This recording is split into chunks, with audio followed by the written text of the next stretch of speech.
Hello, family. A long time no see. Glad you could make it. We're on to our final part, the final leg of this piece. Hopefully a masterpiece. I can't wait to see your guys' projects. But here are some of the images that I took. Some of the textures that I took while out on the streets of Philadelphia and New Jersey. And they vary, right?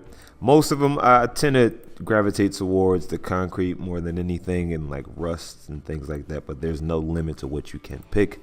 Again, this is all personal preference. I'm just showing you my workflow and how I make my decisions. So these are the textures again, and as a bonus I also included all of these textures as a free download. So it's better to go out and get your feet wet, get your hands dirty, and take textures yourself. But in any event that you're not able to I have provided some textures for you, right? So just like with the photos, we'll take our faves, right? Whatever our faves happen to be, and we want to make sure that they'll be cohesive with our image, right? You never really know until you blend the image over, you blend the texture over the image. But here we go. Let me quit yapping. Okay, so I'm going to choose this one. We'll go with that. We'll check that out. And that. We'll just do those four. All right, so I'll click those, drag those over into Photoshop, and I'll just let go and put that right over the layer. I'll go ahead and select these. All right, so here we are. So you can click the eyeballs on and off, just like if you're editing anything in Photoshop. The eyeball will allow you to, it'll reveal what's underneath that layer. All right, so we can see what we have. And most of the time, the layer won't be flush with your image. So all you have to do in that event is click it and resize. I'll hit Control T, and I'll resize to cover the whole image. And the cool thing about a texture too is that it doesn't have to have the same resolution or the same dimensions that you started with, because it's background. All right, so I adjusted that. And also sometimes when you import your photos into Photoshop, it's I'm assuming a smart layer. You see this icon in the bottom right corner, and so it won't allow you to edit over it. And I may not be saying that completely the right way, but basically what you have to do is you have to right click on the layer and hit rasterize layer. And I don't know exactly what rasterize layer means, but what I do know is that you can edit your image seamlessly once you have it rasterized. So here we are, ready to go. All right, so I started with this image, and I started with this texture, and I'm probably going to pick this texture just because it gives it a nice look, which you'll see in a second. It looks like someone splashed paint on the television. Now here, once we click on these layers, here is where we have all of our blend modes. This is where the magic happens again. And each one of these blend modes, they do something different, but similar depending on what you're looking for. All right, so I usually like to hang out when I'm doing my layers. Personally, I click multiply. And because my image is black and white, right, I have to desaturate the texture as well. Like I said before, I'm already shooting. I'm thinking with the end in mind. I'm thinking of the final product before I even shoot anything, so that it'll just make the post process a little bit easier. All right, so I'll go ahead and come up to images, adjustments, and desaturate. And I usually like to desaturate this before I blend it. So from here, I'm going to try to get it to look as close to this image as possible, because if you don't, you're going to be able to tell that it's not a piece. You're going to be able to tell that it's like a double exposure, that you know that it's not one real piece. So from here, I'll hit Control M or Control L. They both pretty much do the same things. You can adjust the highlights, midtones, and the shadows. So I'll go ahead and bring that down just a bit. Right. And I'll take the highlights up because the television is super contrasty. We'll hit OK and we'll see how this looks. And this is all trial and error. This is all, you know, fidgeting and trying different things out until you get the look that you want. So don't be disheartened if you hit multiply and it doesn't look exactly the way you want it to look. Now this is close though. So now that we're here, what I'm going to do is I'm going to add a layer mask. So essentially all you have to do is have your image, have your texture, and erase away the texture that you don't need. So to do that, what I'm going to do is use a layer mask down here at the bottom, and I'm going to select my brush, the brush tool. Now what you have to remember is if this is on black, it'll go ahead and erase, as you can see. Go ahead and undo that. If it's on white, it won't erase. What it'll do though, which is why you want to use a layer mask, is it'll put the texture back. So I'll show you for an example. So this is me erasing away. And let's say I decided I took away too much. All I have to do is turn that to white, and just like magic, I'm back to where I started, or tweaking to where I need the image to be. All right, so this is why you don't just erase. This is like a non-destructive way to go ahead and edit your image. So we have multiply. What I'm going to do is I'm going to turn the opacity down just a hair, and then we'll go ahead and start subtracting.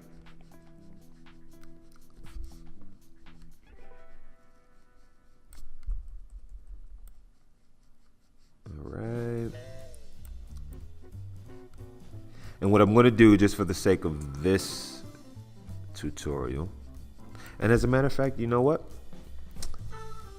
I changed my mind. What I'm going to do is I'm going to actually use two textures. So I'm going to use this paint texture for the outside of the television. And then what I'm going to do is I'm going to put a crack on the inside of the television. We'll see how that looks. And this is, you know, this is happening live, folks. So I don't know what the product, the end result will be, but something tells me that it'll look okay. And that's the whole point of trying something new. Venturing out, doing things you're not used to doing is, you know, seeing how things turn out. This is how you develop your style. This is how you develop your brand, your look. It's just trying different things out. All right. This looks decent. Now we just have to go inside. I'm going to zoom in just a hair. Oops. I'm going to zoom in just a bit and continue with the erasing. Since I'm going to put a texture in the screen, I'm going to take away this texture.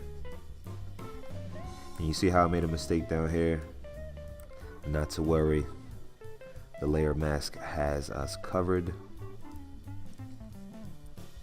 And just like with the phone edit, the Snapseed edit, I'm not going to do this perfectly. I'm just going to go ahead as fast as I can, but as efficiently as I can, to hopefully show you guys how easy this can be. So this spot right here, and it's not that anyone would notice, but I noticed, so I'm just going to go ahead and put that back on there with the layer mask. We'll get around the edges, make sure we have all of that set. Make sure you get in the bezel. Sometimes it's easy to miss like the fine details. Remember that the devil is in the details. The devil is in the deets. So we'll go ahead and erase things from the bevel.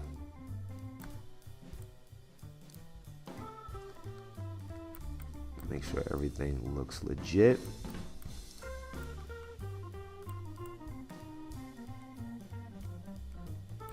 So we'll keep that there. Again, not perfect, but you get the point, right? Now we'll go back up to opacity, and then we'll adjust that to exactly where we need it to be. So we'll say something like this. Boom. Maybe a little bit more up here.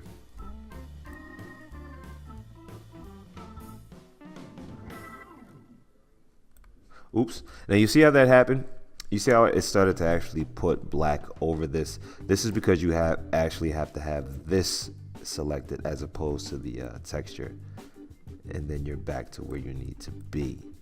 Now you see the texture being placed back on instead of the black brush. All right, so we'll rock with that. Now we still have our other textures up here. So we just have to decide which one we'll use to use our crack. This doesn't look bad to me. Again, we'll go ahead and desaturate because I'm shooting up, because I shot the image in black and white, or edited the image in black and white. So desaturate, and just like before, we'll change our levels, Control M or Control L. I guess I'll show you Control L now.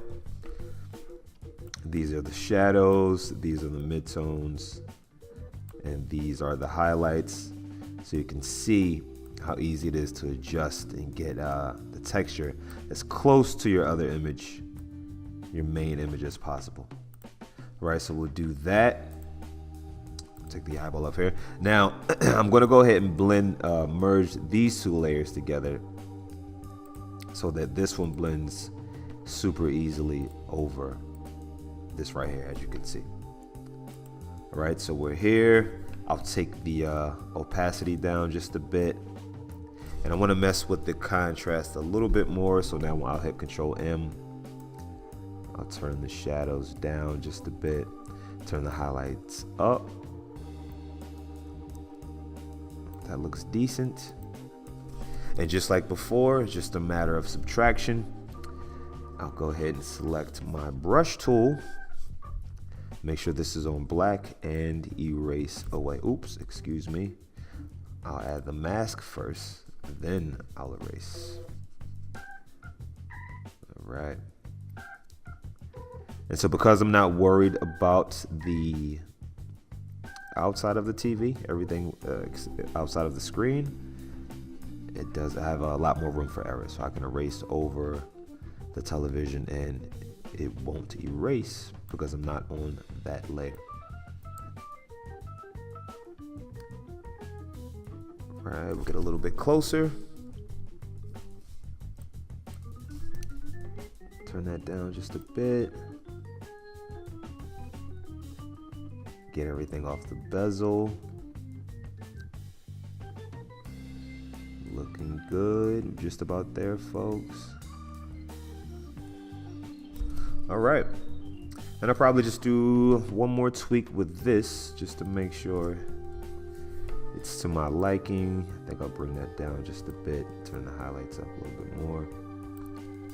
Oops, excuse me. Let's try that one more time. There we are, shadows down, highlights up.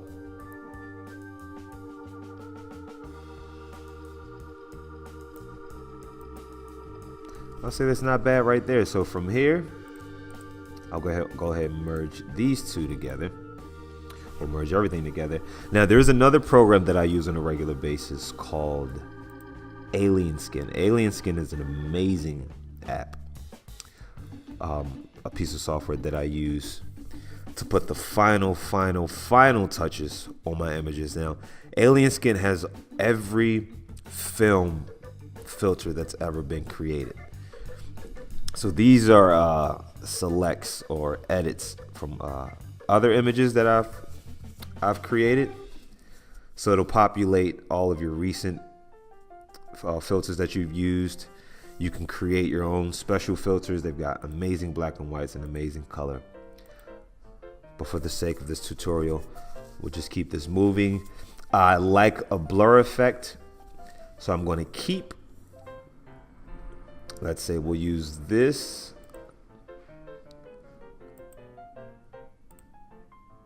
Let's see.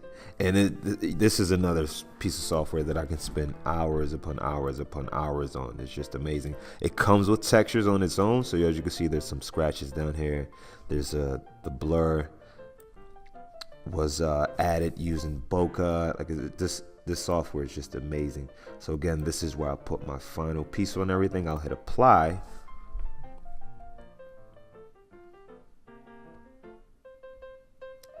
And voila, Just like with any layer, you can turn the opacity up and down. So I'll turn that down just a bit. And just like that, folks, we have our final image. Super easy, super basic. The devil's in the details, folks. Remember, this stuff isn't difficult. You just want to find your vibe, find your flavor, find your workflow, and share it with the world. I'll see you guys in a bit.